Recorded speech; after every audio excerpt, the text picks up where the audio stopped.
વડોદરા શહેરના અજવા રોડ ઉપર આવેલ જાગનાથ મહાદેવ મંદિરમાં ફ્રૂટનો શણગાર કરવામાં આવ્યો હતો।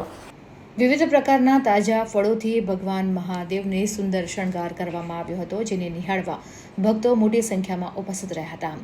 મંદિર સંચાલકો અને સ્થાનિક ભક્તોએ સંયુક્ત રીતે આ શણગાર કાર્યક્રમનું આયોજન કર્યું હતું। સ્થાનિકોએ જણાવ્યું હતું કે શ્રાવણ મહિનાના દરેક સોમવારે તેઓ અલગ અલગ થીમ આધારિત શણગાર કરતા હોય છે અને સાથે વિવિધ ધાર્મિક તેમજ સાંસ્કૃતિક કાર્યક્રમનું પણ આયોજન કરતા હોય છે। આ અનોખા ફ્રૂટ શણગારે મંદિર પ્રાંગણને આકર્ષક બનાવી દીધું હતું અને ભક્તોમાં શ્રદ્ધા તેમજ આનંદનો માહોલ સર્જ્યો હતો।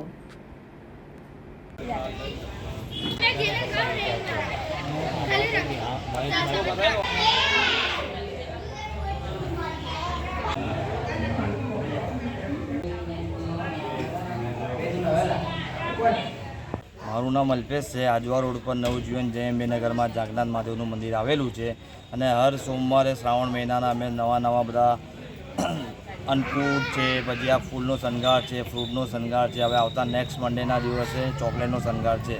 એથી સારી રીતે બધા મેલામાં બધા પ્રગતિ કરી અને આગળ વધે એ આપણી શુભકામના। જે આ કાર્યક્રમ કરો છો કેટલા વર્ષોથી કરો છો? આ મંદિર તો જાગનાથ મહાદેવનું હમણાં 6 મહિનાથી બન્યું છે, બાકી જે અંબા માતાનું મંદિર છે 35 વર્ષથી છે, એટલે આપણે નવું છે એટલે બધું સારી રીતે કરીએ છીએ। આજે આ જાગનાથ મહાદેવનું મંદિર આજવા રોડ નવજીવન જયંબેનગર શાંતિનગર સરિતાબાગ એરિયામાં આવેલું છે।